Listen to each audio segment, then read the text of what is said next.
Yeah! Here we go! It's time for TSS Fantasy. It is Commissioner Cooper. Hold on. That's a big balls move. Do you want your title? Happy Sunday, happy early morning trash football game. Yes! We're back, baby! Let's go! Feud with Aaron Rodgers. I almost got banned off TikTok for the thing that apparent MCL sprain on his knee. He has had some nagging hamstring issues over the years. D.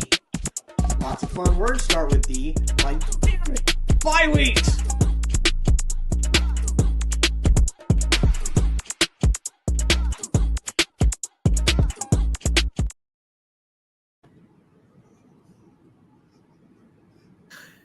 Ayo, welcome into TSS Fantasy, baby. Yeah! Can I get a yeah, Luke?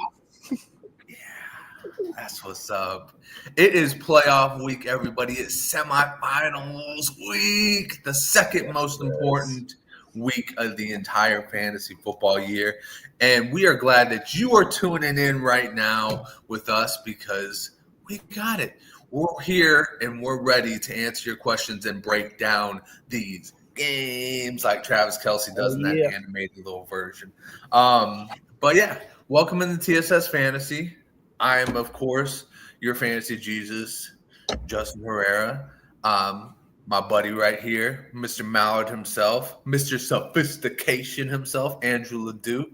How are you doing, buddy? Good. You'll see later just how sophisticated I am because I looked extra sophisticated this morning. Damn, bro. Did you get a round of golf in? That's how you get all that spiffy going? No, but the weather, the temperature here was beautiful today. It was randomly like 55 degrees and all the snow that we had on the ground melted. So I could have probably golfed, but no, I did not. I feel like we're on the same weather cycle right now because the sun broke through today and all the snow melted as well. And it's just like for the next 3 days, it's just going to be absolutely beautiful. So I'm like, oh, dude, I got to get golfing. Like this might be my last chance. Yeah, we're not going to get quite there, I think, but that's okay. I'm further north. Yeah. You're in real snow country. I'm just in that little bit here and there country, but we've already had a foot. So, oh yeah, really?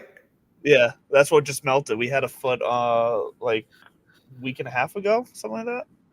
Nice. Yeah, I think the most we've gotten is 4 inches this year, so it's not too bad. But not too bad. I mean, I'll take it. You know, people already drive stupid on the roads out here in the snow, so I don't need a foot of snow. But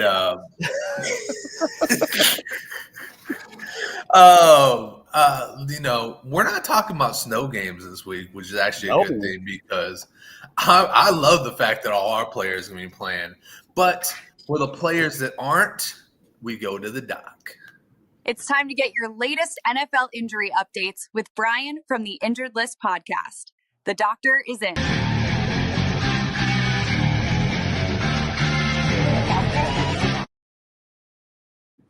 And by Brian, the doc is not in. But between me and Mr. Mallard here, we can put together probably about a quarter of the doc's brain. And we can at least read off what we know about the injuries that are going to be going into this week. And I'm going to pass it off to Mr. LeDuc because him and Brian have worked very closely. So I'm going to let him take over on this one. We have. So I'm going to just run through. I mean, it's Friday, so we've gotten some answers today, but we'll obviously have more answers tomorrow and Sunday because, yes, don't forget we do have 2 Saturday games tomorrow. So don't forget to set those lineups and keep an eye out on the injury reports for those.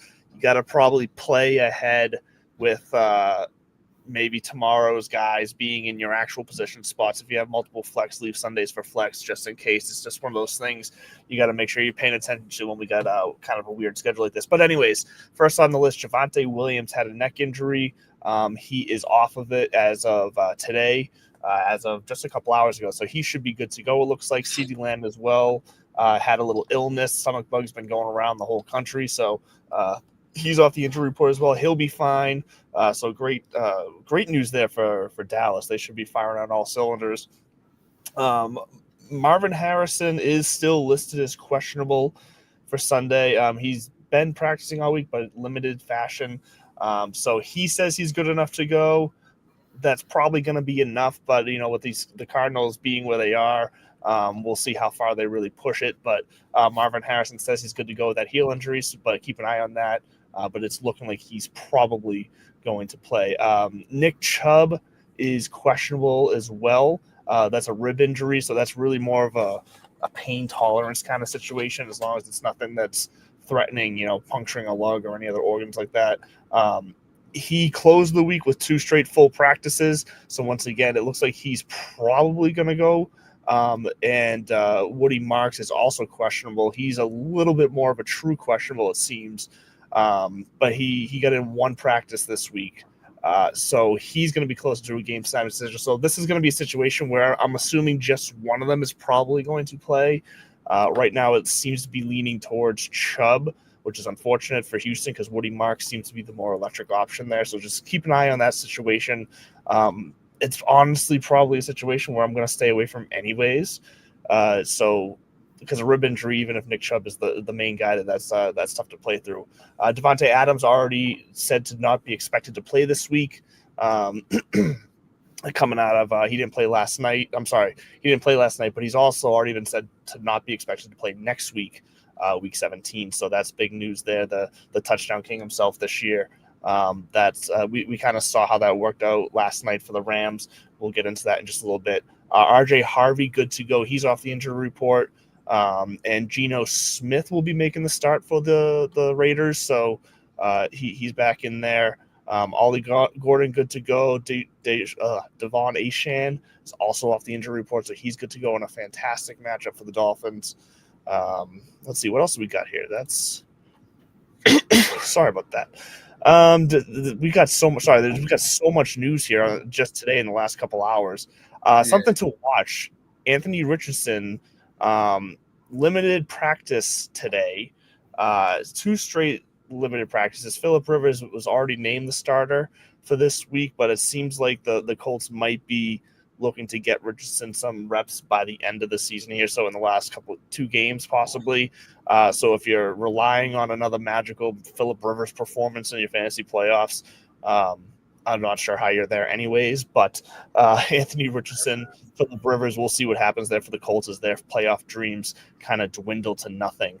Alec Pierce was a full practice today as well with his Achilles injury, so that's good news since he's been a big downfield weapon for them. And then Josh Downs, he wasn't hurt. He was out for personal reasons. He was back to practice, so he should be fine to play this weekend as well. The Jets quarterbacks, no one gives a shit. We'll move on past them. And then I'm sorry, Rashee Rice has already been ruled out for Week 16 as well with a concussion. So once again, the Chiefs, we'll get into it in more detail, but I'll spoil it now that I'm picking the Titans because I just don't see what the Chiefs are going to care about this week. Yeah, I wanted to throw a couple more out there just because they're tomorrow games. Right. The Bears be expected to not have Luther Burden or Rome Odunze once again this week. And then, a couple of side notes. Lane Johnson is not going to be playing tomorrow. I know it's the Commanders, but division rivals tend to bring out the best in you. Saquon Barkley might not be as good as we think he's going to be for tomorrow. He might still be amazing, but Lane Johnson has been a huge part on the right side of a very shaky offense. And then I think you pretty much covered the rest of it. Mason Taylor was a guy that I was kind of watching, and Alvin Kamara also being out of that Saints-Jets game. I mean, for what it's worth, that game was going to be very sloppy, but having those kind of options would have been nice. So you're kind of stuck with Audric Estime, and don't quote me, I have no idea who the hell the Jets' second tight end would be. But other than that, I think we covered it pretty well. It seems like it's standard in the NFL. You're going to have many injuries at this point. This is when, you really do earn your skill in fantasy football because it's picking up the right guys at the right time, and this is the right time.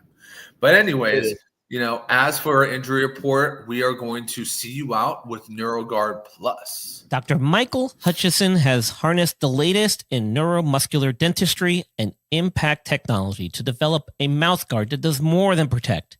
It enhances. NeuroGuard Plus isn't just a mouthguard. By focusing on the jaw's physiological position, it provides an added layer of neuroprotection, significantly reducing the risk of sports-related neurological injuries. All athletes should be using a custom mouthguard designed to their bite position. NeuroGuard Plus was created as a means to maintain your physiological jaw position regardless of your bite. The appliance is designed to optimize your upper-lower jaw relationship to improve your strength, your balance, your oxygen intake, and drastically lower your chance of a concussion. Independent studies have shown that the NeuroGuard Plus will provide you with improvement to both upper and lower body strength. The same improvements were not present with a common mouthguard. Over 6,500 athletes have used the NeuroGuard Plus. Dr. Hutchison is happy to say that the amount of diagnosed concussions is 0.2%. The NeuroGuard Plus offers athletes, coaches, and parents an advantage to keep their players safe on the field. If you or your child actively participates in athletics, they need to be protected from the dangers of repetitive head trauma. Get your NeuroGuard Plus mouthguard today. Click on the link and use code ILPSports for 10% discount on your purchase.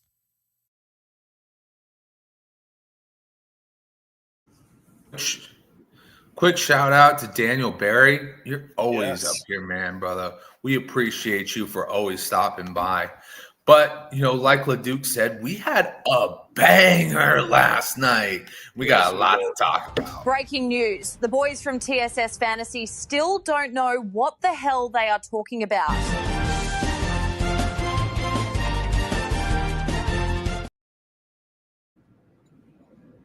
Nope, because I predicted last night wrong. Got the team winning right, but I thought it was going to be a low-scoring game, and that may have fucked me in the playoffs.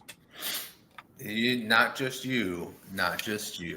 But I'll tell you what, I didn't see that one going nearly off the rails like it did. And, that game, I got to tell you, you said it best. Our chat said it best. That took some freaking cojones to do what was going on in that game. Obviously, both sides. The Seahawks and the Rams, 38-37, about as evenly matched as it was. And, at the end of the game, it just came down to one team took the chance and it paid off. And, Seahawks, obviously, it was it started to look a lot like the first game for Sam Darnold. He had a lot of turnovers. I believe it was 3. I think he had 2 interceptions and a fumble. And then, for the Rams, just playing it picture perfect, man. Stafford was just on a heater. Absolutely had 450 yards, 4 touchdowns. He was just going. He was cranking it out there. Dude, just give me a little synopsis. I'm sorry, 3 touchdowns for 457. Give me a little synopsis of how you felt about this game and how you felt about if you have any of these players going into the next week. Well, the main thing I felt about watching last night is how I immediately regretted sitting Matthew Stafford at the last minute. When I say last minute, like in the last hour, I was like, you know what? If I truly believe this is going to be a low-scoring game, like I have Baker Mayfield as an option that in a game that I think will be a little bit more high-scoring, and then that just bit me in the butt, the fact that I even changed it last minute. So Stafford got 30 points on my bench. That hurts, especially when I'm already going up against the guy first place in the league, first place in points scored all year, and it's just been an absolute just a running through everybody. So I really could have used those 30 points, and now I don't get them. So that's going to hurt. It is a semifinals, so we'll see if I can somehow pull it off.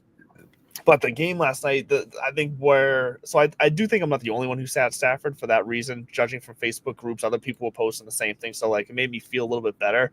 But I do know people got screwed by starting Kobe Parkinson, because out of all the tight ends that Matthew Stafford was throwing to, he couldn't get on the same page with Parkinson. He wasn't really, for the whole first half, he really wasn't even looking his way. He looked his way more in the second half. I'll tell you what, I needed to hit a parlay. I needed 4 more yards from Parkinson. And in overtime, he threw to him near the sideline, and it was a little low, and Parkinson couldn't pick it. And that was that. And my parlay dreams went out. But I know people are going to lose their matchups this week because they played Parkinson. And that's just been the kind of the story this year, chasing tight ends after coming off of a hot week. And tight ends haven't made any sense this year. Guys have been going off when they're not supposed to go off. Guys who are supposed to be catching fire have gone ice cold and not just like low yardage and like, just missed a touchdown by a hair or something, like completely ignored in the offense the next week. The tight ends have made no sense this year. And last night was another example of that where, even on the Seahawks side, A.J. Barner out of nowhere pops up again for the first time in weeks, where right when people stop believing that he might be a factor, he goes in there and does make some big plays for the Seahawks last night. So the tight end is just a mess. I feel like it's that way every year, but for some reason it feels a little bit more confusing this year. Yeah, tight end, that position that you're never going to feel bad about if you draft in the first 2 rounds, because if you get McBride, Bowers, or Kittle, you're usually locked in. If you have to resort to the rest of them, you're kind of going like you're saying right now. You're kind of going like, fuck, when are you going to show out? Do I have to go get somebody else? Exactly. And you go get somebody else and they show out. You're like, Jesus Christ. Kyle Pitts shows up last week for the biggest game of his entire life, and I guarantee you there wasn't a motherfucker holding up. Like, golly, dude. And that hurts even more because it's playoffs week. The motherfucker that benched him. Well, that's the thing. So, and obviously playoffs, we can't not talk about Puka Nacua with the night he had, because that was unreal. And obviously a lot of people have already lost their playoff weeks if they were going against him.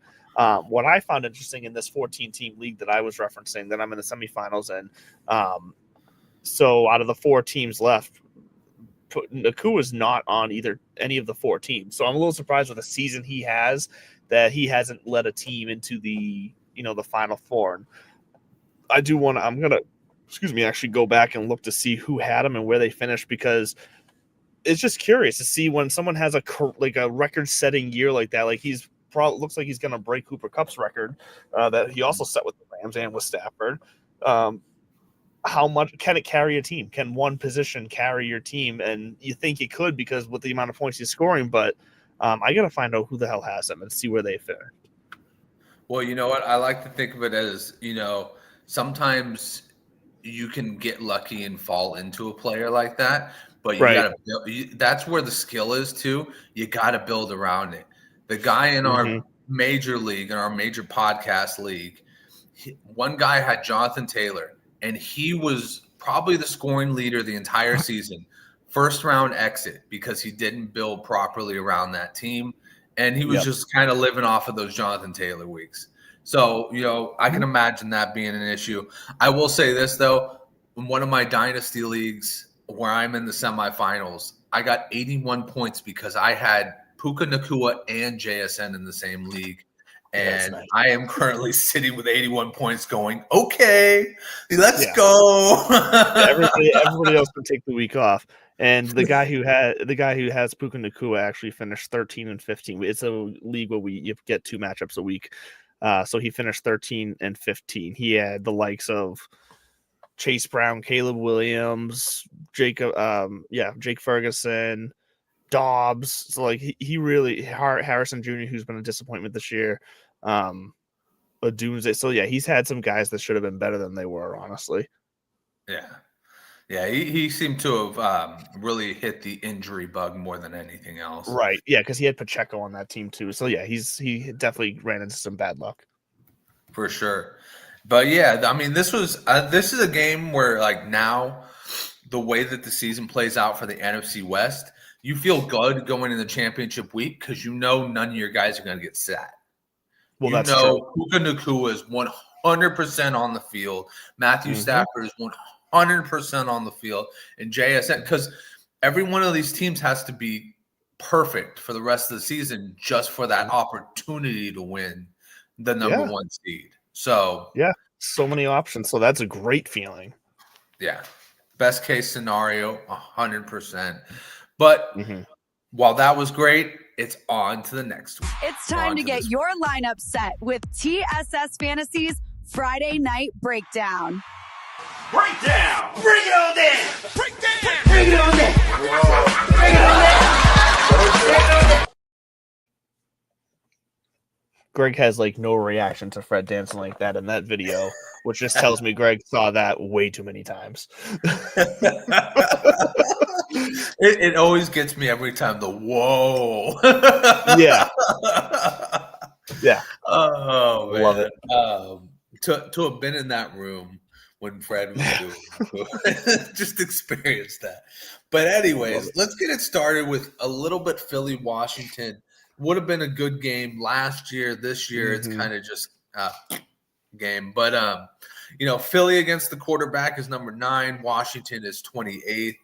They're against the running back. Philly's 21st. Washington's 27th. Against wide receivers, Philly is 8th. Washington is 23rd. And against tight ends, Philly is 3rd. Washington is 29th. A big thing for this game, Jalen Carter had double surgery on his shoulders, so he is probably not going to be back until the playoffs. Opening up the door, possibly Philly being worse against the running backs than they already are. Who do you got in this game for the home team, the Washington Commanders? Yeah, this is really a lopsided matchup, unfortunately. But when you are looking at, I guess, if you want to say the weaker points, you already said it's the running game for the Commanders, and that's what it's another division game. Like I know this seems super lopsided, but these are those games that they can always be a little bit closer. So I do like both Chris Rodriguez and Krosky Merritt. Merritt all of a sudden out of nowhere last week looked good again. So who knows what that split's going to be? I think you can that both of those guys would probably be a flex guy in this situation. Unfortunately, with Marcus Mariota throwing the ball and against this Eagles defense, and obviously Jalen Carter does pose a big change to, I guess, the potential pass rush that the Commanders have to deal with here. But I can't trust Terry or Debo at this point, any of the wide receivers. I just don't feel confident. I mean, I guess if you really want to take a chance, Debo's got a better chance of finding the end zone, in my opinion. That's where you'd go. But I think anything Commanders are successful at doing is just going to be on the ground. Just a quick question for you. How deep do you have to be for Terry McLaurin to be an option? Do you have to be 3 wide deep? Do you have to be 2 flex deep? Yeah, it would be something like that because let me see exactly what he's done. Like I know he had a good week last week, but the week before that on the road against Minnesota wasn't great. Minnesota, a good defense, a defense that gets the quarterback. So it just doesn't seem like when Mariota or whoever the quarterback for Washington is, when they're getting pressured, they don't seem to be looking to Terry. Terry seems to need more, like he's more successful in developed plays. Debo's the type of guy that is gonna be able to, find a space and maybe flick it over to him, and maybe he breaks a couple tackles just because of his size. Right. I think it could be more of a Debo week just because the second corner, whoever that is now on the Eagles, has struggled mightily, while Quinton Mitchell has been absolutely locked down. On the Philly side, I'm sticking with my guns here. Saquon, Hurts, AJ Brown. I don't know if I'm fully feeling Devonta Smith, but I am 100% in on Dallas Goedert. This man has been a monster, and he has been absolutely tearing it up. So yeah, plug Dallas Goedert in 100% of your tight end position. He has entered the conversation of being one of the consistent 4 now of tight ends for fantasy. Our next game is going to be Green Bay and Chicago. You got to love the Saturday doubleheaders now. I mean, this is probably what we're going to be seeing for the rest of the season, and I don't mind it because I don't get to really see college football that much anymore. Green Bay starts off, they're 11th against the quarterback. Chicago's 21st. Running backs, Green Bay's 8th. Chicago's 13th. Wide receivers, Green Bay is 18th. Wide receivers for Chicago is 26th. And then the tight end position, Green Bay is 12th against the tight end, and Chicago is 19th. So both kind of like feeling more middle of the road as far as defense goes. I know huge for Micah Parsons. It's going to give Caleb a lot of time back there. How are you feeling about those Bears this week? The Bears are interesting because, like we mentioned, between Burden and Odunze, the wide receivers are sparse. I know DJ Moore had a great week last week. He should be able. I mean, granted, when I say great week, it was very touchdown dependent with those 2 touchdowns. Without that, he would have just 4 for 88, which is fine. Like that's not great. It's not bad, but you need more out of it for a playoff matchup. But I think DJ Moore can still do some damage as the number 1 option here. Zacchaeus and Duvernay, they don't do anything for me. If it's going to be passing, Colston Loveland feels like the play here. He's had 5+ targets in his last 4 games, and he's converted. He's only had, 1, 2, 3, 6, incomplete passes thrown his way in that time. So he's not necessarily finding the end zone, but he seems to be a kind of a safe spot in that offense. And with both Burden and Odunze out, I think Williams is going to have to look his way quite a bit. But Swift and Monongai, where they're going to probably once again same with Washington. These are the guys that are going to be able to make a splash for them, I think, as far as a big play or just controlling the clock consistency. They're going to have to lean on this run game to slow down the Packers offense. Yeah, I completely agree. I was going to ask you if Colston Loveland was going to be a reliable option for you during playoffs week, just because of the fact that, not much as far as passing goes for him right now. I mean, DJ Moore, you got to expect is going to be heavily guarded in this game. Right.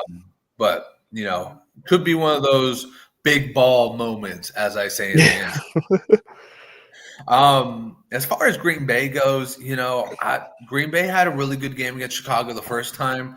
I can't see them not having a good game on offense this week.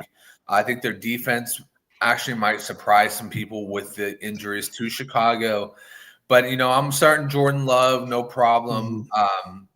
I'm starting freaking Josh Jacobs as long as he's on the field. I mean, this guy has literally been injured all season long, and he is still putting up 2 touchdown performances and is low-key should be one of the guys in the running for Offensive Player of the Year, because he has been absolutely awesome in this Packers offense.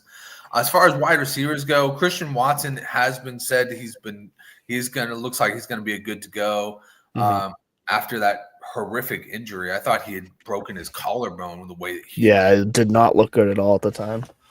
Sheesh. But yeah, if he's good to go, I wouldn't have a problem putting him in there. And then, you're not going to put Luke Musgraves in. So I feel like you probably just lock in with those 3 and you're good to go as far as Green Bay is. And wow, what a series. It's 109, 96, and 6. Those are 2 long time teams in this league. Yeah, 6 ties. 6 ties is crazy too. Yes, 6 ties is pretty fucking wild, isn't that? So first off, did you see that stat that they put up about the fourth quarter 14, but down by 14 for the Seahawks? I don't think I saw that. No, they had a record of 0 and 172. Holy shit! Yeah, and then they won last night. Yep. So that's gonna feel good. Oh yeah, the good old commentator's curse getting lifted. But anyways, we're gonna go to the Chargers and Cowboys next, and this is really a tale of 2 different teams. The Chargers against quarterbacks number 2, Dallas against quarterbacks number 32. Chargers against running backs number 12. Dallas against running backs number 26. And then the Chargers against tight end, or the wide receiver and the tight end position, number 2 and number 7. On the other side, on the flip side, for the wide receivers, Dallas is number 32, and tight ends, they're number 16, their best number. Dallas, it's going to be all offense. But who do you pick on this offense? Who do you trust on this offense in playoff week? Well, the obvious matchup is Javonte Williams with, that's the only somewhat weak spot for the Chargers defense in this matchup. But he's gotten you there as a surprise. You got to continue to play him. He gets enough involved, and there's really nobody behind him right now that's taking any type of snaps from him. Malik Davis is not a threat. And then outside of that, you gotta Lamb and Pickens is gonna be fine. Prescott's gonna be fine. Like, this is gonna be a game where they're gonna have to throw the ball. Jake Ferguson is kind of faded a little bit in this offense recently. He hasn't been able to eclipse double-digit points since week 7. So you might have to play him, but it's really your main guys. Javonte, it's Lamb, and it's Pickens, and those guys are plenty enough to carry this offense to keeping this game close, I think. Are you trusting Prescott?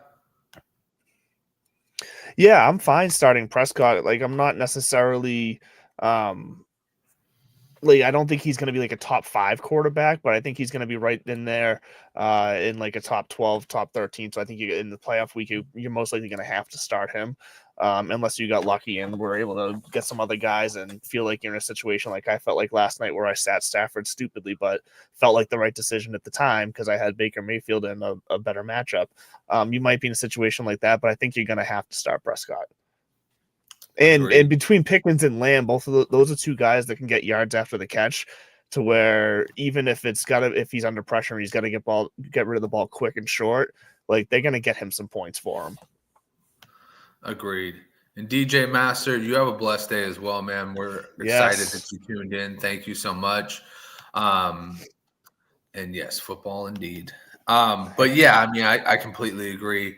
I think it's got to be one of those games where Dallas kind of turns the offense on because their defense can't stop anything. Right. The Chargers side, it's pretty simple. Just, I think this is Omarion Hampton's real breakout game. I have this real feeling in my gut, and I'm starting him everywhere I have him on a playoff team, because I think that this is going to be the game where he kind of just pops off for 1 or 2 touchdowns, 100 yards, and he makes his name, because this Dallas defense is absolutely trash against the running back position. And, he's kind of needed in this offense. They need that bruiser. They need him to get going for the playoffs. Justin Herbert, obviously a great start. And then I would say Ladd McConkey is the one I want to trust as far as the wide receivers. Arundé Gadsden has kind of come back down to earth. I know he was looking like an alien for 2 weeks, but for the past couple weeks, he's kind of looked more like a pedestrian guy, more like the guy we saw at Syracuse than the guy that we've seen in the NFL. But I hope not. I have to start him in my playoff matchup, so. Well, I've been wrong about a lot this week, Andrew. So this whole season, I've been wrong about a lot. I need him. Let's go on to our next matchup. It's the Vikings and the Giants. So the Vikings are number 3 against quarterbacks. That is surprising. The Giants on the flip side, number 31. This feels like a lot like the last game. Number 14 against running backs for the Vikings. Number 31 against running backs for the Giants. Number 1 against wide receivers for the Vikings. See, this defense just amazes me. Right. Number 29 for the Giants. And then finally, number 14 against the tight end for the Vikings, and number 8 for the Giants.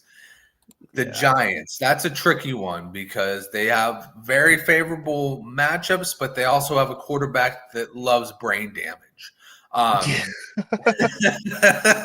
Right. Who do you trust on a losing team this week? In a losing matchup, they're playing there's 2 teams that have nothing to play for anymore. They're really just playing their guys just to get them more time. Who do you trust on that Giants team, if you trust anybody this week? Trust is the wrong word. I think there's a chance that 2 guys try to salvage how this season looks for them. In Tyron Tracy, who we saw miss a little bit of time. And, for the majority, pretty much the whole first half of the season that he has played has been disappointing. I feel like he finally got things going last week. I'm thinking he's going to be just one of those guys where he's like, okay, the season is what it was. Let's try to make this feel as good as it can and build off of something. So Tyron Tracy is a guy that could get away with being a flex. And then, like we said, with the tight end landscape, Theo Johnson, just from a matchup standpoint, has the chance to do something similar. But I'm expecting that to be more of a floor game for Theo Johnson. You're probably going to get around 9-10 points if it's a quote unquote good week for him. But outside of that, you can't trust anybody else. But Tyrone Tracy's got the best chance of contributing to your fantasy lineup in the playoffs this week. I like it. I like it. On the Minnesota side, I can probably only trust, and this is really stretching it, Aaron Jones. You know, for what it's worth, that pass rush is pretty nasty. They've got some pretty good guys on the Giants side.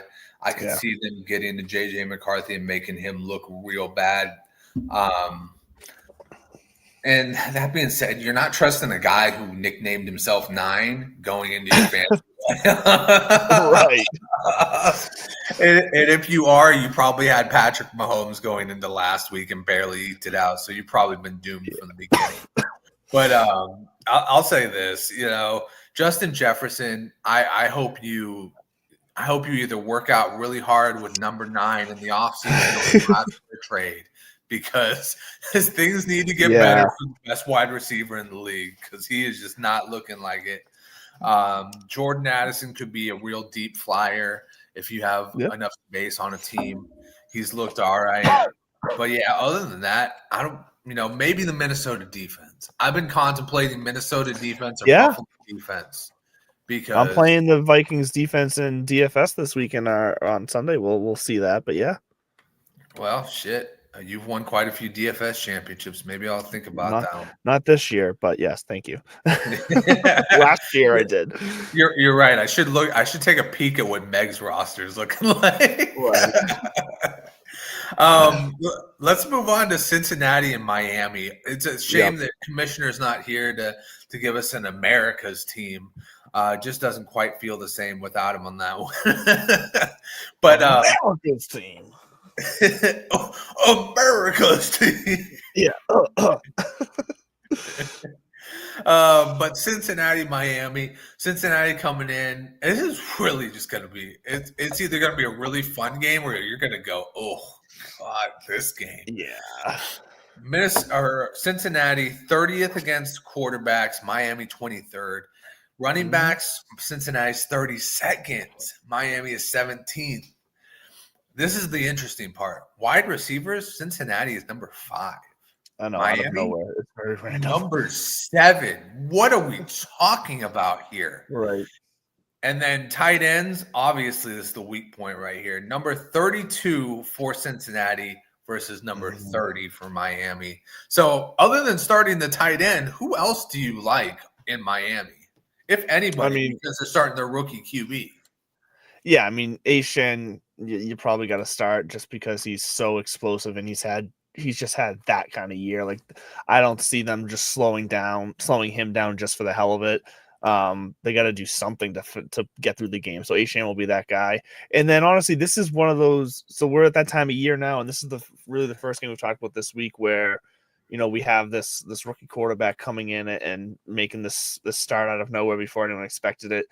It's that time of year where weird things happen with weird players that no one expects. Greg Dulcich, an athletic tight end. Weakness against the Bengals is tight ends. Ewers and Dulcich definitely have had some time together with the second string guy. Like, they've had some time together all season, basically working together in practice and whatnot. I could see a connection being there.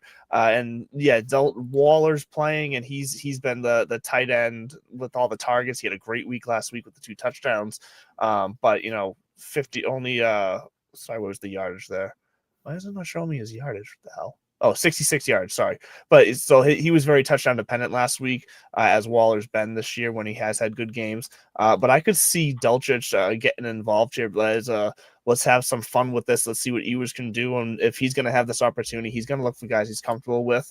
I'll take a chance there. Super cheap in DFS. I'm just going to say it. I'm playing him for like $2,500 on Sunday in our DFS, because why not?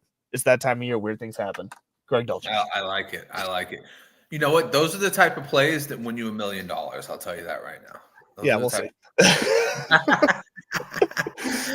On the Cincinnati side, I think it's pretty simple. Just start everybody you normally start. I think Joe Burrow. There's no way Joe Burrow accepts another blowout. There's no fucking way. Like you got to think with how depressed he is right now. You got to think in the back of his head, he's thinking, I can't get blown out by the freaking Dolphins. I can't let that happen. I got to feed my boy Chase. I got to let my boy Chase Brown eat. I think every one of those guys is an option, including Mike Gesicki. And I'm saying it right here, including Mike Gesicki. Because when you're 30th against the tight end, it's not going to get much better, even if you're benching Tua. Most likely it's going to get worse because that defense is going to see the field more often than not.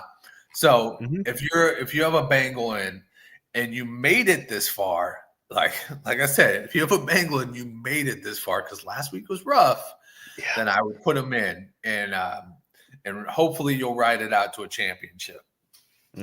Next up, we got an exciting game. We got Tampa and Carolina. Tampa is number 29 against the quarterback position. Carolina is number 8. 23rd against the running back position. Carolina is 24th, right next to each other. Tampa is 17th against wide receivers. Carolina is 11th. And then Tampa is 28th against the tight end, and Carolina is 18th. So, big divisional game. Everybody's hopefully going to show out for this game. Who do you want on your team from Carolina?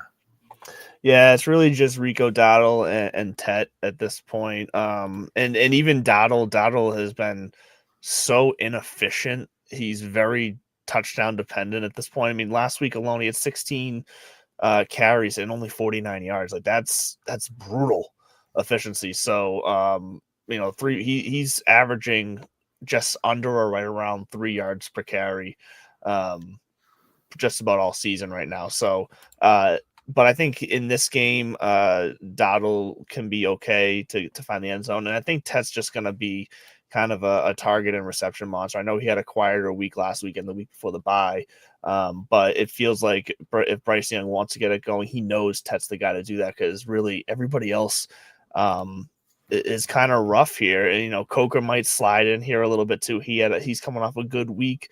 And it does feel like Bryce Young can only support one receiver per week kind of situation. And I think it goes back to being Tet this week. So, yeah, I was going to say Coker's actually put back-to-back weeks together. And,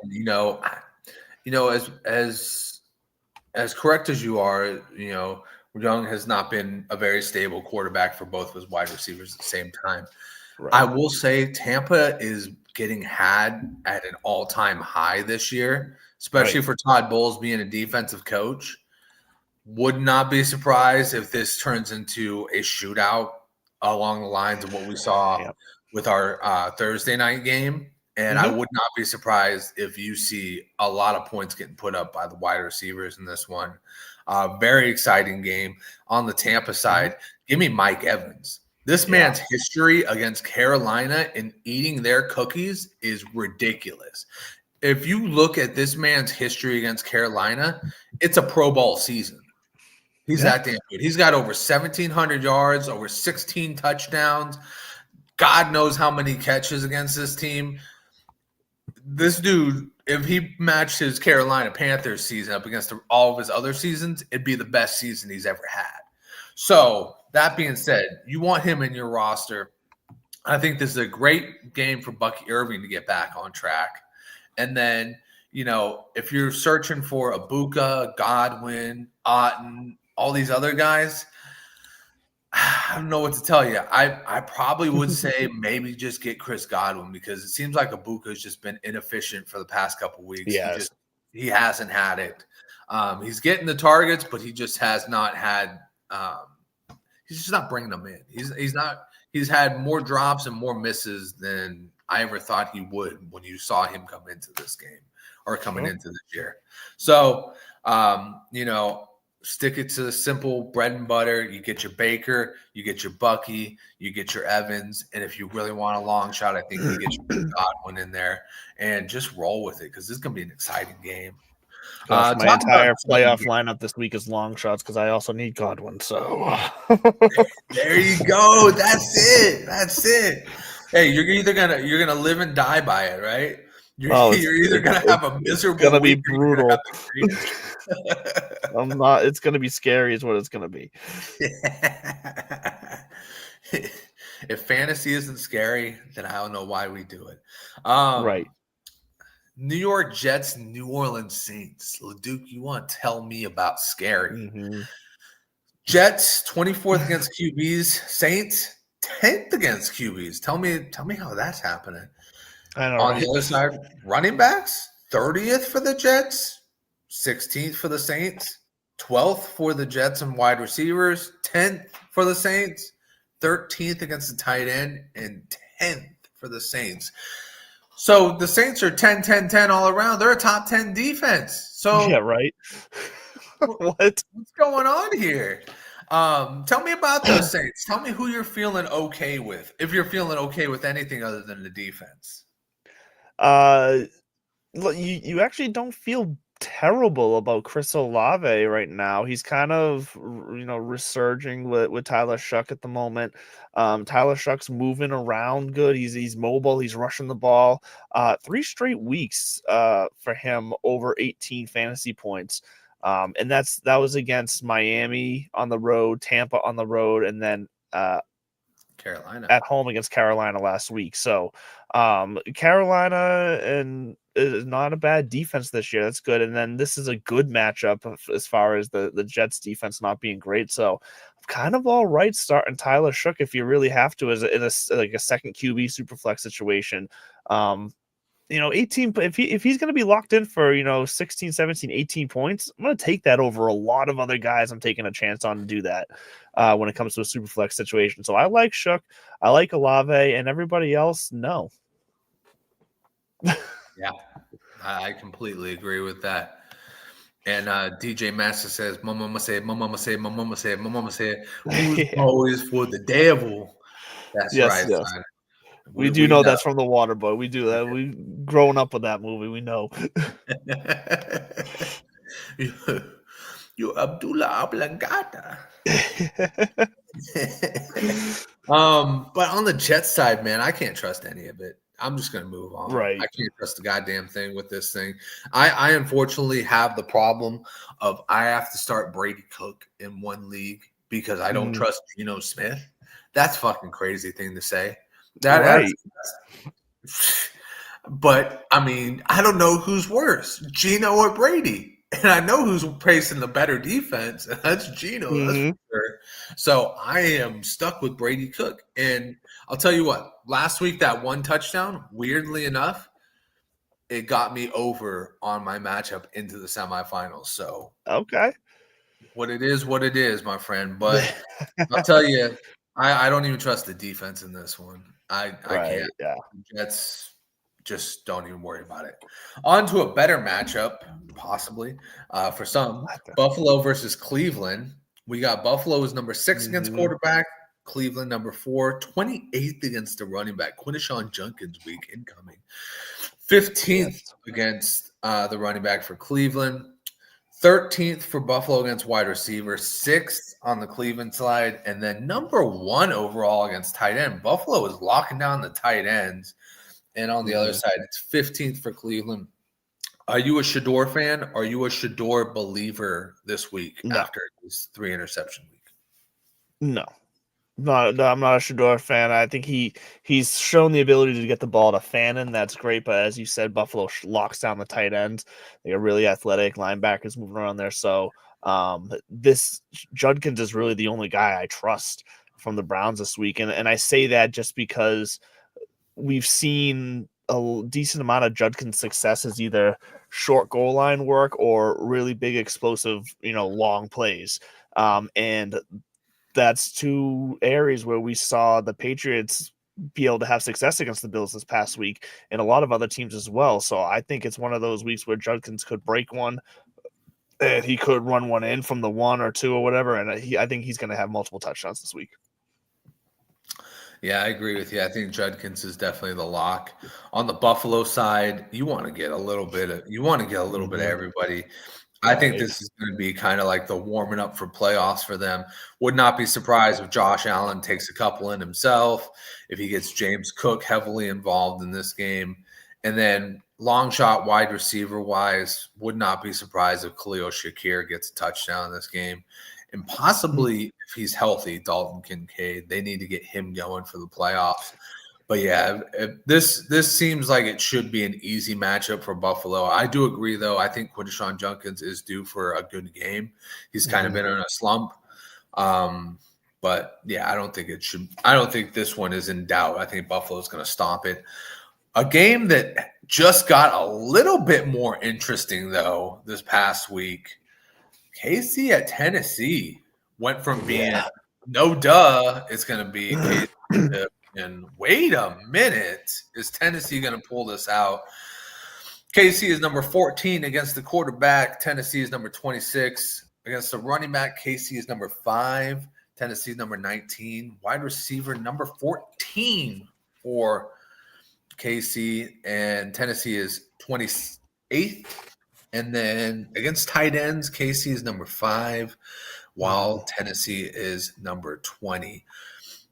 Who do you have on that Tennessee team that you think is worth starting against this Kansas City defense?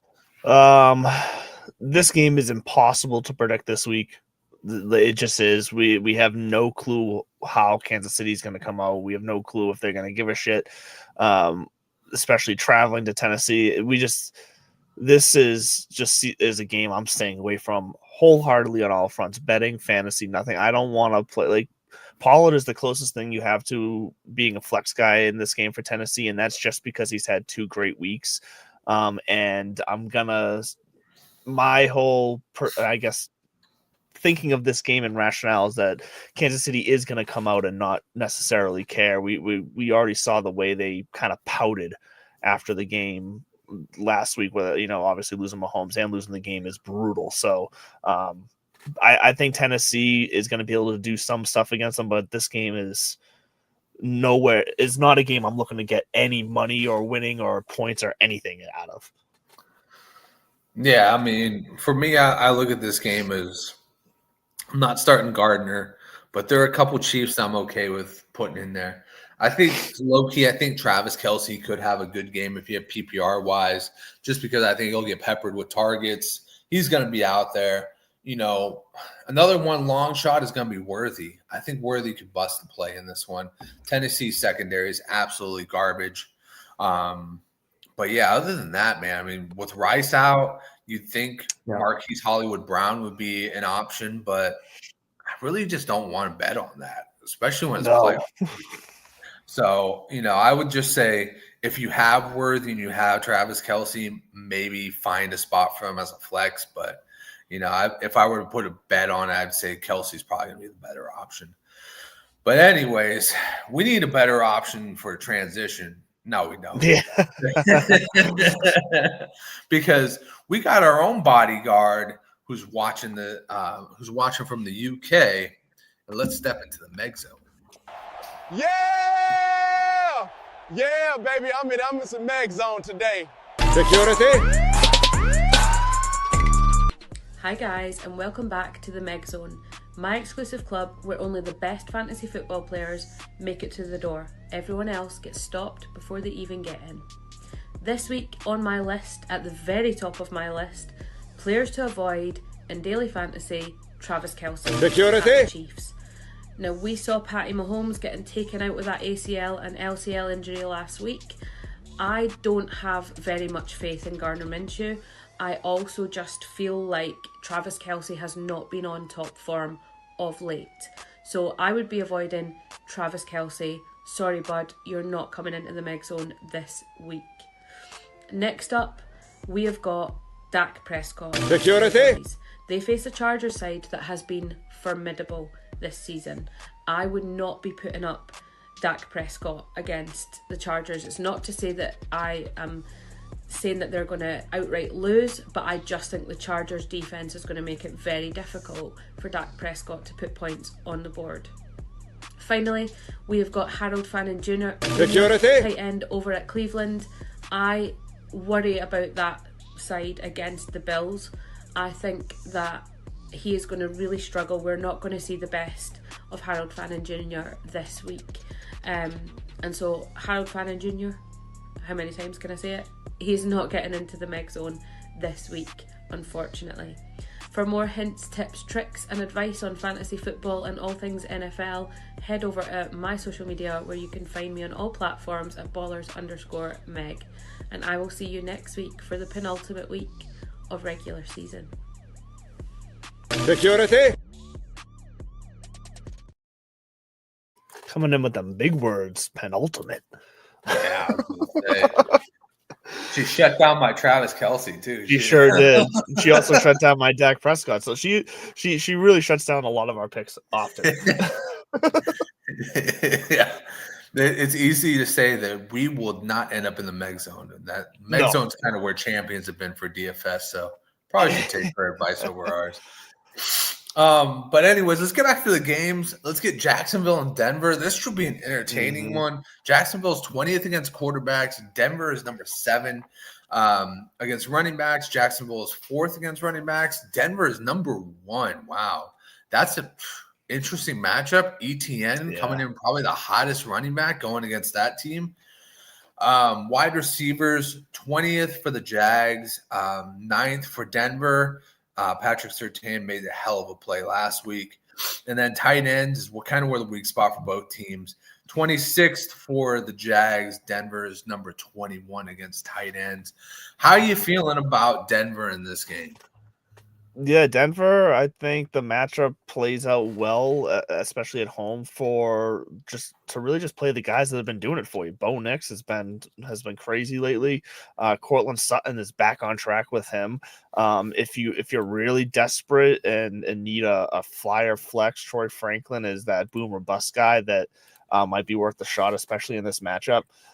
So he's kind of like like I said, your boom and bust flyer guy if you really need to slide someone in there. But RJ Harvey, I think, is probably right around he's probably just another flex guy this week. I kind of want to put him as a RB2, just because I think he's gonna be involved enough in some time killing and early on, but he's probably still just about a flex this week because Jacksonville's defense is really not terrible. But we'll see how they travel. But yeah, it's Bo Nix, it's RJ Harvey, it's Cortland Sutton, and if you want to fly with Troy Franklin, he could be worth it. Very nice. And we got a question from K-Space91. You got a full PPR. You need a wide receiver and a flex. He's got Aaron Jones, Godwin, Dobbs, Reed, Boutte, and Shakir. Who you got? I think I just go the first two there, Aaron Jones and Godwin for, Godwin receiver, Aaron Jones flex, just for their potential upside, because all these guys are basically low floor and you really need a boom ceiling. So if that's going to be the case for all of them, Godwin and Jones have the slightly better floor. That is very true. The well-established vets as they are. And then DJ Master once again saying hi, my friend. Always a pleasure. Let's get it back to it. With our next game, it's Atlanta at Arizona. Atlanta is 18th against the quarterback. Arizona is 15th against the quarterback. 20th against the running back for Atlanta. Arizona 29th. Atlanta is 24th against wide receivers and Arizona 16th against wide receivers. Atlanta second against tight ends, locking down those tight ends, and Arizona's 25th. The Cardinals, buddy, tell me about the Cardinals.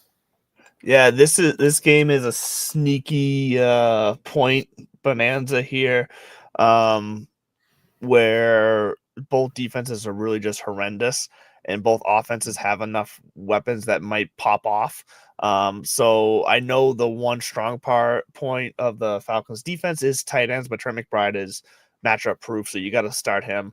Michael Carter could be okay, but any Arizona Cardinal running back this year has just kind of been a disaster. So it's Brissett and Michael Wilson and Trey McBride. And Harrison, I think, is going to be good enough this week, honestly.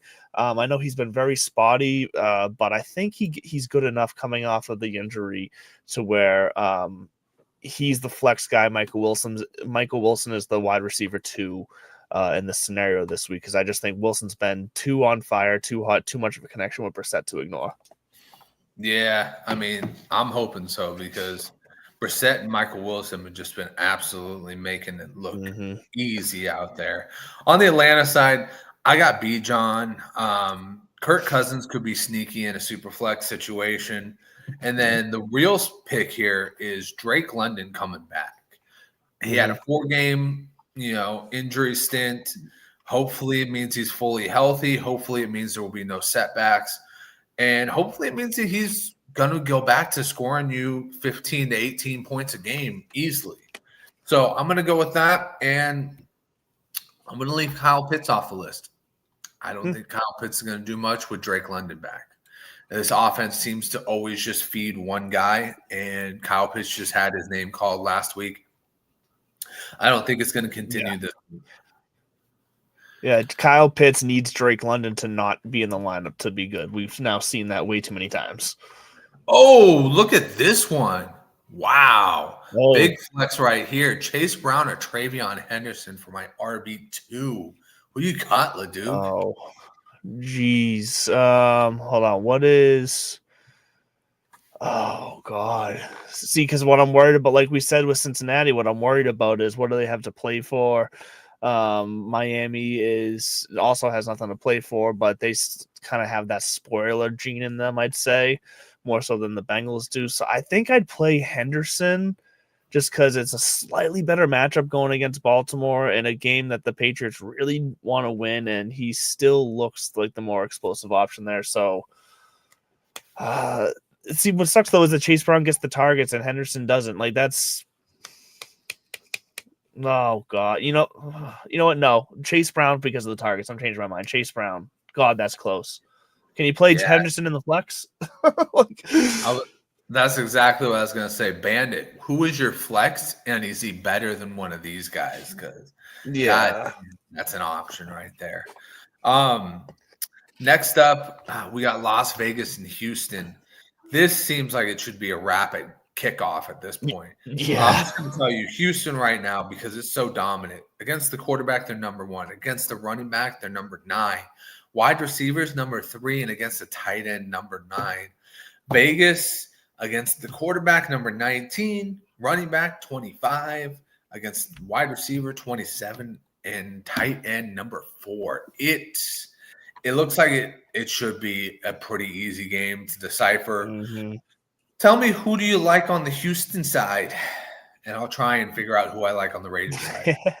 Yeah, it's just start your stars. CJ Stroud, Nico Collins, easy. Higgins and Kirk haven't really been consistent enough to say that you can be confident starting either as a flex.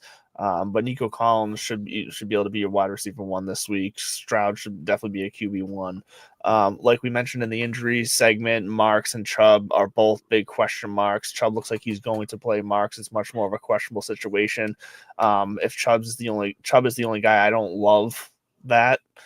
Just because Chubb, I don't think has enough left, and this matchup is not great for Dalton Schultz. So to quickly jump to the question in the chat here, just since we're talking about him right now, Warren or Schultz.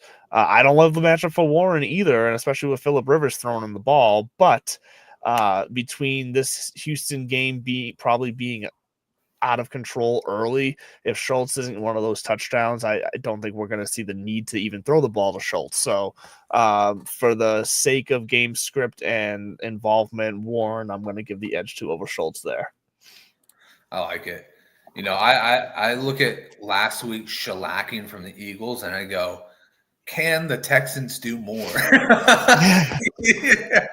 Can they put up more points? Because sometimes you think these games are just going to be so out of control. And then sometimes you look at to where a point where they're going to stop. And then you look at the Jets-Jags last week, and Trevor Lawrence never took his foot off the gas pedal and just absolutely dominated that game. You kind of just hope that CJ Stroud has that in him too this week. Well, they could be looking to prove something too. So maybe they don't stop. Maybe they do just try to pour it on if they can. Well, both Stroud individually and the team, I feel like they're looking to prove something offensively, because all the people talk about them as their defense right now, and they're going into the playoffs. They're a real kind of spoiler candidate here that can really cause some waves.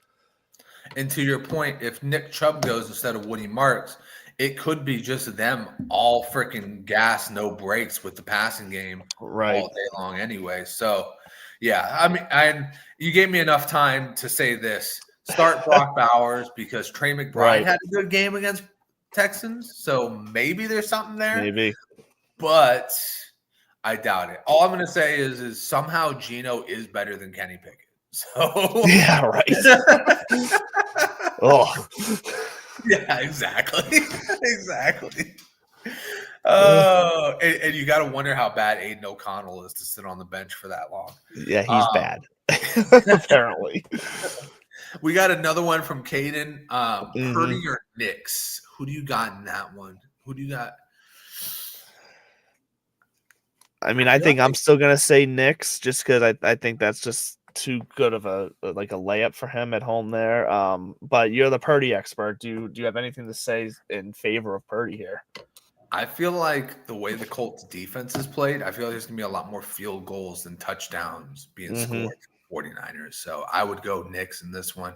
I think Knicks is gonna have to keep them going because I think it's probably gonna be almost like a shootout style with the Jaguars in this game. Right. The Jaguars. Yeah, there you go. Jaguars. Saints or Bills defense. This one is something that I'm fighting with too, right? I'm like thinking to myself, do I want to go get the Saints defense? But then the Saints defense isn't good for next week. Do I keep the Bills defense? Who am I going with here? See, I would just keep the Bills. Yeah, I would just keep the Bills defense because like you said, you really got to hope and think for the week ahead. And I don't think the Saints defense is going to be good enough this week against the Jets to possibly drop someone that you might use next week or something. However you want to look at it, you're not going to use the Saints next week. So I'm not going to force them into my lineup this week when I think the Bills and Saints can easily score just as many points. I mean, Shedeur Sanders is going against the Bills. I mean, I know it's on the road, whatever, but it's Shedeur Sanders. He's going to turn the ball over probably at least twice. That's fair enough. Fair enough. Let's get back to the breakdown. It's Pittsburgh at Detroit. Pittsburgh this year has been 25th against the quarterback, 11th against the running back, 22nd against wide receivers, and 31st against tight ends. For Detroit, it is QBs. They are 27th, and then they are second against running backs, crazy enough, 31st against wide receivers, and then 17th against tight ends. Who do you have going for the Detroit Lions, and how easy is it for you to say Jahmyr Gibbs? So it is easy to say Jahmyr Gibbs because he's just involved in every part of the offense. But I think it's also easy to say David Montgomery this week. I think they're both startable because I do think Montgomery gets in the end zone this week. I think Gibbs has been doing a lot, but they still show the desire that when they're down really close to the end zone, they give Montgomery chances. And in this matchup and the way Montgomery's been running, he still looks fine, honestly, to where I think he can still get in the end zone this week. So I like both the running backs, but really the biggest matchup advantage here is definitely Goff to Amon-Ra St. Brown. St. Brown the last 2 weeks has just looked deadly. Just the ball going his way no matter what. He's catching everything. He's moving. Great yak. That's going to be an absolute huge matchup, Goff and St. Brown. And even to some extent, Jameson Williams has the potential for a big play here, but with the amount of attention that St. Brown's been getting from Goff the last couple of weeks, Williams has definitely slid back a little bit and is a bit more touchdown dependent. We did see him. He had a big play last week. Last week they contributed to the 134 yards, and that touchdown definitely helped. But I think Amon-Ra St. Brown is still the guy that's going to get most of the offense. Williams needs the big play, I think. Yeah, and I like that analysis of it. I think Amon-Ra is definitely your guy. 18 targets last week, Amon-Ra. 18. Yeah. And you know what's crazy is J-Mo still what he had. I think he yielded like 9 targets or something like that. So, yeah, he still last week he still had 10 targets, caught 7 of them for 134 yards. Like, so that's the thing. Like, J-Mo still is also like they're just throwing the ball, and that's with you know that coincides with Gibbs having for him a down week. 13 carries, 38 yards. He still has 4 receptions on 7 targets, but Gibbs not finding the end zone last week definitely made it feel like it was a down week for him. Well, ever since MCDC has gotten back control of his offense, Jameson Williams has looked like an absolute star. I think he's number 8, wide receiver 8 right now, which is crazy. You could start them both in this matchup 40. easy. Yeah. You can easily start them both. Yeah. But anyways, on the Pittsburgh side, I think you start Aaron Rodgers if you need to. And then, I think DK Metcalf's not a bad option. He's starting to get on a heater, and Detroit's defense against wide receivers is next to last for a reason. They've been pitiful because they've been beaten up and bruised all season long. And I would imagine DK continues that this week. As far as anybody else, I don't know if I trust Warren because Gainwell is damn good. I think I would trust Gainwell at this point. I think Gainwell's looking so good. Has just been a monster. He's like having a slot receiver at the running back position. He's that damn good. So, I don't think I'm trusting Warren, but if you have Gainwell, throw him in there because he's just been too good to be true. Do you want the Patriots on this one, or do you want the Ravens? I can take the Patriots. That works. I'll give you the Patriots on this one. So, next one is New England at Baltimore. This one's going to be real exciting. Sunday night game. New England is 17th against quarterback, 6th against the running back, 15th against wide receiver, and 24th against tight end. Baltimore is 16th against the quarterback, 22nd against the running back, 21st against the wide receiver, and 6th against the tight end. Baltimore is in the pinch. They need to win this game to stay in contention for the North. New England needs to win this game to, I think, win the division. Right? No, for a playoff berth now, because now they're only one game ahead of the Bills for the division. So the division is not. Last week would have, if they won last week against the Bills, that's why. If they would have won the division last week, because it was against the Bills. But they can still lock up a playoffs. They still, New England needs this win still. So what you're saying is Drake May, Travion Henderson, and all these bad motherfuckers in New England still need to show up for this game. And that's why it's going to be so good, because you got Lamar Jackson, you got Drake May, and you got shitty defenses. No offense. I know Christian Gonzalez is really good, but no, it's true. It's true though, and especially I know everyone sees that number 6 defense against running backs. That's not entirely accurate. That's coming off of pretty much being the number 2 defense against running backs the entire year, but they're like dead last in the last 3 or 4 weeks against running backs. And to add to, and that's mostly injury driven. I was going to say, when did Milton go down? Milton Williams been out for a couple weeks now, so he's hurt. I'm not sure. I don't think we've heard on his status yet for this week. But Robert Spillane is already ruled out for this week, and he's been our best run-stopping linebacker as well.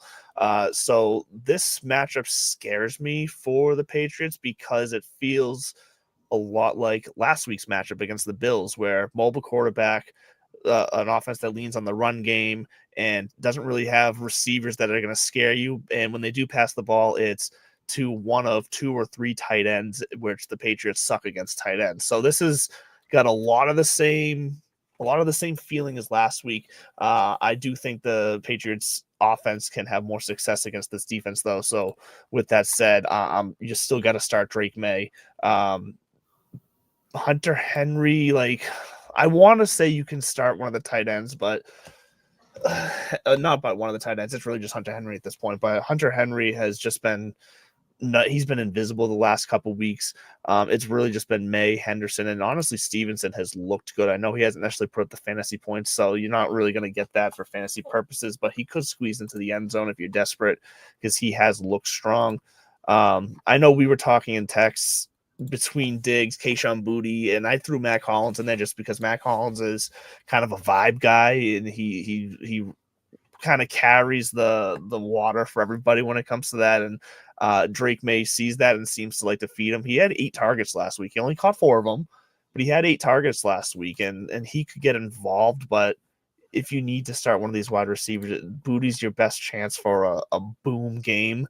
But his floors are low, unfortunately. So you feel much more confident with May and Henderson, and then really anybody outside of that it's a shot in the dark, unfortunately. Yeah, 100%. It just feels like that offense is cooking at like a higher level, and it was really fun to watch last week. The first half. Yeah, I mean, even the second half when Henderson busted off that run, you kind of go, damn, like that was all Henderson too. That was a complete broken play. Yeah, and you know what I was thinking, being somebody who owned Henderson or had managed Henderson all year long, I was thinking, why is Vrabel not using him? And now I'm like going like, maybe Vrabel was letting him cook and let him get better at practice, and now this is the finished product. And the finished product is he's just like absolutely busting it out and burning it. Yep. But you know, whatever it is, it's working, and keep doing it. Baltimore side, I like Lamar because, like you said, I think this could be a very much remnant of last week's game. Derrick Henry should continue to be Derrick Henry in this game. The tight ends, I don't know if I trust either one of them because I don't know which one to trust. Like 2 weeks ago, I would have said, or last week, I would have said likely, and then likely shit the bed. You know what I mean? Because it should have been a great game for him coming off of the first game against the Bengals. It wasn't an amazing game. Andrews has been iffy. Wide receivers, Zay Flowers. I think that Christian Gonzalez is going to lock Zay Flowers down. Zay Flowers doesn't have the talent to beat Christian Gonzalez. Right. Exactly. You know, best case scenario, I think you have a Lamar game where he goes to Rashad Bateman twice and you don't start Rashad Bateman. So no one's probably starting Rashad Bateman this week. Who's still in it? And if you do, send your picture or send your picture of your lineup in, and we'll give you the Big Balls Award. There we go. Yeah, I like that. But anyways, let's finish this bad boy up. San Francisco, Indianapolis. San Francisco's 22nd against quarterbacks, 18th against running backs, 19th against wide receivers, 22nd against tight ends. Indy against the quarterback, 13, running back, 10th, wide receiver, 30th, and tight end, 23rd. Give me who you like on the Colts. Jonathan Taylor. No Phillip Rivers? No, the magic wore off on Phillip Rivers. I mean, let's be honest. No one has talked to him about how he felt 3 days after his first NFL game in 5 years. So I'm sorry, no. Phillip Rivers, it's Jonathan Taylor, and because I can't trust Phillip Rivers, I'm not going to trust the inconsistent Michael Pittman. I'm not going to trust the coming off injury Alec Pierce, and I'm certainly not going to trust Josh Downs, who also is Mr. Inconsistent, disappears every now and then. Your best chance is Tyler Warren because that's about who Rivers can probably get the ball to. Yeah, I mean, I honestly, I wonder if his varsity quarterback gave him some shit for his arm. Right. Going, Coach, I think I can throw it further than you. 100%. I think you could throw it further than him during his heyday too. It's possible, yeah. He was never known for his arm. Yeah. But for the 49ers side, I think you want to get Eddie Pinheiro in there. Dude, you know, I don't want to curse it or anything like that, but dude's been perfect this year. And then, you know, I knocked on some wood. Don't worry about it. The announcers did that to the poor Rams kicker last night who came in, you know, halfway through the season, and they were like talking about how he's been so good, and then he goes and misses that field goal. So is it still Cardi? Joshua Cardi? No, it's that what's it, like Mikers or something like that, or whatever the hell his name. I forget his name. Yeah, they had to have gotten rid of Cardi. Like that dude was fucking trash. Yeah, no, they did. Yeah, no, they should have won that. But special teams has been fucking them all year long. Yeah. But as far as anybody else goes, it's pretty simple. You know, put Christian McCaffrey in there. I would go Juwan Jennings this week. Ricky Pearsall is still questionable. I don't think he's going to play. He seemed to be really banged up last week. George Kittle should be easy for your PPR money. I don't think he'll get a touchdown this week, but he should be PPR money. And if you can, find somebody better than Brock Purdy out there, because I don't think he's going to deliver a QB1 week. Like Bo Nix, Caden. Like Bo Nix. Like Bo Nix. Well, as we usually do, it is time for us to put our pinkies out and get a little sophisticated for our sophisticated weeks for Mr. Sophistication. I'm losing it. It's time to bring some sophistication to your fantasy lineups with Mr. Mallard.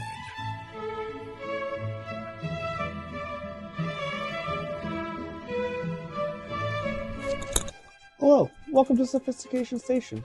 I have one question for you this morning. It's classier than wearing a Snuggie and drinking a Budweiser at 9 o'clock in the morning on December 19th.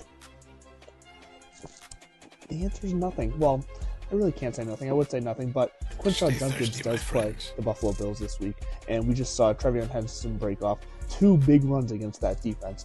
Now, they are a bend and then sometimes break defense when it comes to rushing, so I see Judkins being able to break off similar play at least once to that Henderson had. He's going to get in the end zone. He's going to have himself a good matchup against the Buffalo Bills, who's coming off what could be said their Super Bowl game, and maybe this game is a little bit of a trap game where the Browns are going to be able to keep it a little closer than people expected. It's hot in a Snuggie.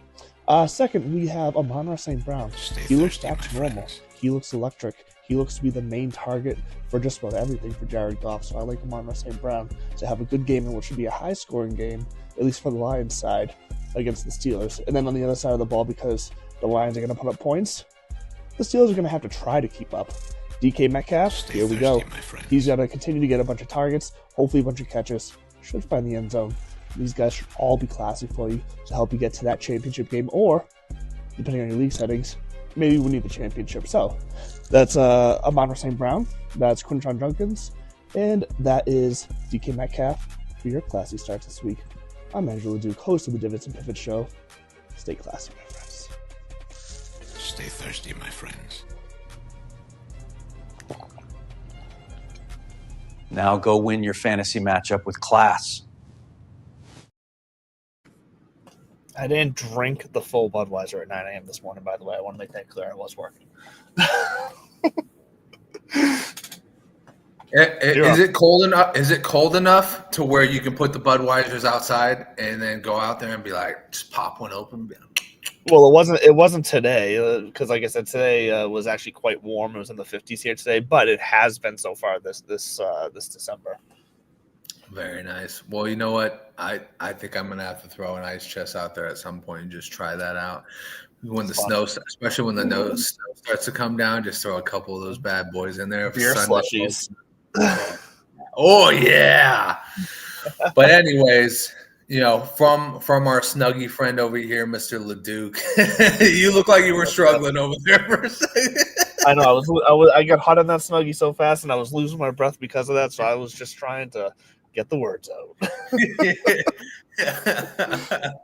But from our Snuggie enthusiast, Andrew LeDuc, I am your fantasy Jesus, and we are TSS Fantasy. And come join us on Sunday. Remember, hit that like button, the subscribe button, give us a comment, do it all, and bring your questions because we are here to answer them on Sunday. We're going to have the whole crew in. It's going to be a fun Sunday. We're going to get you pumped up for your semifinals matchups because you're going to the finals next week. That's right, and we're out. Yo!